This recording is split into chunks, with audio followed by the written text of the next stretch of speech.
नमस्कार। प्रभा साक्षी पॉडकास्ट में आप सभी का स्वागत है। आज के इस पॉडकास्ट में हम बात करेंगे कि सरकार और विपक्ष दोनों मिलकर राष्ट्रपति का चुनाव निर्विरोध क्यों नहीं कराते हैं।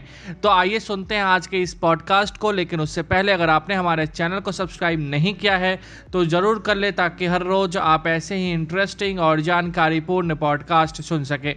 देश के सांसद और विधायक 18 जुलाई को देश के 15वें राष्ट्रपति पद के लिए प्रत्याशी का चुनाव करेंगे।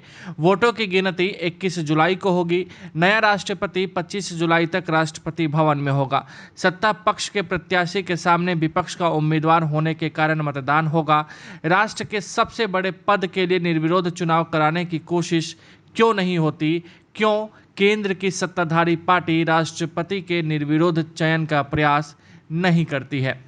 भारत में राष्ट्रपति पद के लिए 5 साल में चुनाव होता है।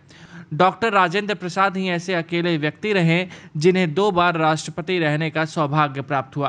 प्रतिभा पाटिल को देश की पहली महिला राष्ट्रपति बनने का गौरव प्राप्त हुआ है। भाजपा के नेतृत्व वाले राष्ट्रीय जनतांत्रिक गठबंधन ने राष्ट्रपति उम्मीदवार के लिए गठबंधन के सहयोगी दलों के साथ व्यापक विचार विमर्श किया गया। इसके बाद पूर्व राज्यपाल द्रौपदी मुर्मू को राष्ट्रपति पद का उम्मीदवार बनाना तय हुआ। पश्चिम बंगाल के मुख्यमंत्री ममता बनर्जी इस प्रयास में रही कि चुनाव में विपक्ष का एक उम्मीदवार हो।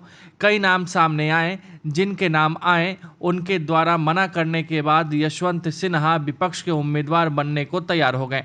उनकी सहमति पर गठबंधन में शामिल दलों ने उनकी उम्मीदवारी पर मुहर लगा दी। हालांकि इस गठबंधन में शामिल 1-2 दलों ने भी भाजपा नेतृत्व वाले गठबंधन के प्रत्याशी को वोट देने की घोषणा कर दी है। बसपा सुप्रीमो मायावती ने भी भाजपा गठबंधन प्रत्याशी को समर्थन देने की घोषणा की है। वह विपक्ष द्वारा बनाए गठबंधन में शामिल नहीं रही।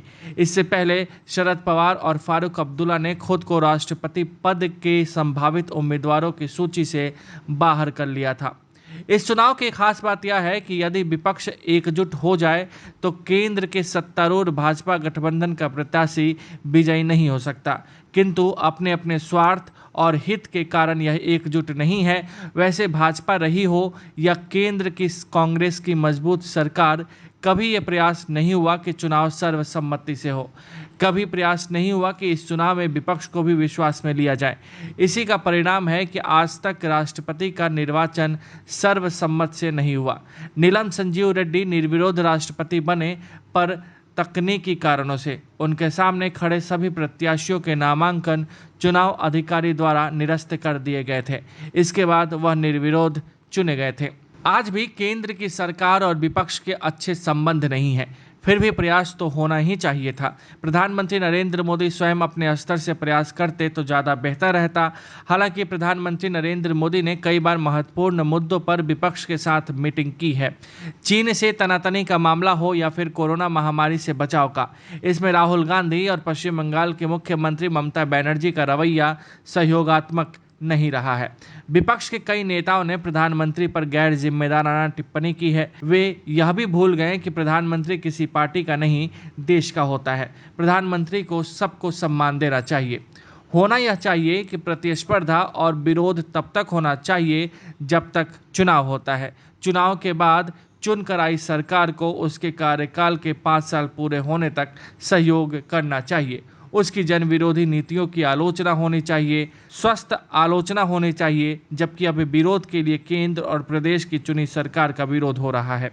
सही मायने में एक तरह से विरोध सरकार का नहीं, मतदाता का है जिसने सरकार बनाई। अपमान भी सरकार बनाने वाले मतदाता का है। चौधरी अजीत सिंह मंच से ही कहा करते थे, राजनीति में न कोई किसी का स्थायी दुश्मन होता है और न ही दोस्त होता है। समय के साथ गठबंधन बनते और टूटते रहते हैं, इसलिए नाराजगी भी ऐसी ही होनी चाहिए। बुजुर्ग कहते आए हैं कि दुश्मनी ऐसी करो कि कभी आमने सामने बैठना पड़े तो अपने पहले कहे पर शर्मिंदगी न उठानी पड़े। ये बात आज के राजनेता नहीं समझते। जनता की भी याददाश्त कमजोर हो चुकी है। वह नेताओं की कही बातें, अपमानजनक टिप्पणी को याद नहीं रखती। तो आज के लिए इतना ही। अगले पॉडकास्ट में किसी और मुद्दे पर देंगे विस्तृत जानकारी। जुड़े रहिए प्रभा साक्षी के साथ।